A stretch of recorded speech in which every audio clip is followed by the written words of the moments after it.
সব রকমের মজাদার সবজি পাওয়া যায় শীতের সময়। সব আপুরা দেখতেছি শীতের শেষে এসে সবজিগুলো ফ্রোজেন করা নিয়ে ব্যস্ততায় দিন কাটাচ্ছে।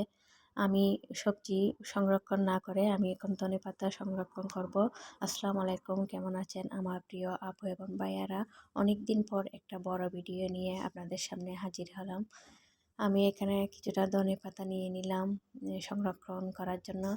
আমি কয়েকদিন আগে একটা নিয়মে ধনেপাতা সংরক্ষণ করেছি, এখন আর একটা নিয়মে রাখবো। তো এটা আপনাদের ভাবছি এটা শেয়ার করে রাখবো, আপনাদেরকে দেখাবো। এখানে আমি দেশি ধনেপাতাটা নিয়ে নিলাম। ধনেপাতা সংরক্ষণ করার জন্য দেশিটা নিলেই ভালো হয়। যেগুলা ফাঁস দেওয়া মানে সার দেওয়া থাকে ওগুলা না নিয়ে চেষ্টা করবেন দেশি ধনেপাতাটা নেওয়ার জন্য। এটা অনেক ঘ্রাণটা অনেক ভালো থাকে, তারপর কালারটাও ঠিক থাকে। এখানে আমি ধনেপাতাগুলো শিকড়গুলো ফেলে দিই নাই, শিকড় সহ আমি কেটে নিচ্ছি। এগুলো ভালো করে ধুয়ে নিতে হবে, ভালো করে বাছতে হবে। এখানে অনেক ঘাস অনেক কিছু থাকে, তো ওগুলো বেছে ভালো করে ধুয়ে অনেকগুলো বালি দেশি ধনেপাতায় অনেক বালি থাকে, তাই ভালো করে ধোয়ার পর পানি ঝরিয়ে রাখতে হবে। পানি ঝরার পর এগুলা কেটে তারপরে আমি এগুলো নিয়ে নিলাম সুন্দর করে। দেখুন অনেক সুন্দর হয়েছে, অনেক ঘ্রাণ থাকে এই ধনেপাতাগুলো। এগুলো সংরক্ষণ করলে ডিপ ফ্রিজে, এগুলো আমি ডিপ ফ্রিজেই সংরক্ষণ করব। ডিপ ফ্রিজে থেকে বের করার পর কিছুদিন পর বের করার পর এগুলোতে অনেক ঘ্রাণটা অটুট থাকে এবং কালারটাও ঠিক থাকে। তো দেখুন আমি কিভাবে এটা সংরক্ষণ করতেছি।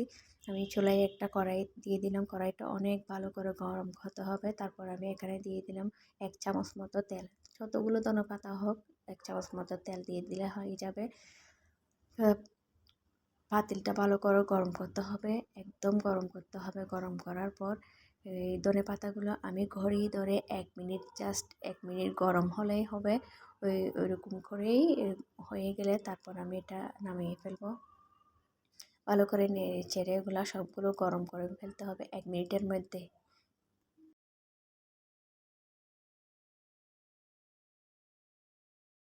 অনেক আপুরাই দেখি অনেক রকম করে রাখে, এভাবেও রাখতে দেখেছি। তো আমি আমার থেকে এটা ভালো লেগেছে, আমি এই পদ্ধতিটা ট্রাই করতেছি। আমি আরও 2 রকমভাবে রাখছি, তো এইভাবে রেখে দেখতেছি। পরবর্তীতে প্রয়োজন করার পর আপনাদের সাথে শেয়ার করব এটার অবস্থাটা কেমন ছিল বা হবে। এইখানে তেলটা আমি রান্না করার তেল দিয়েছি, কেউ চাইলে সরষের তেলটা দিতে পারে।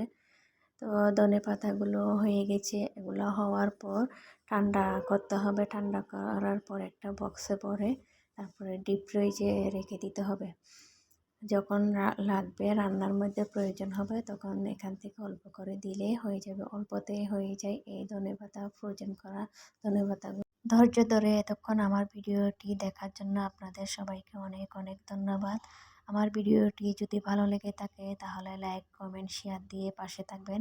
আগে থেকে যারা আছে তাদেরকে অসংখ্য অসংখ্য ধন্যবাদ এবং আমার আন্তরিক ভালোবাসা ও শুভেচ্ছা। খুদা হাফেজ, ভালো থাকেন, আসসালামু আলাইকুম।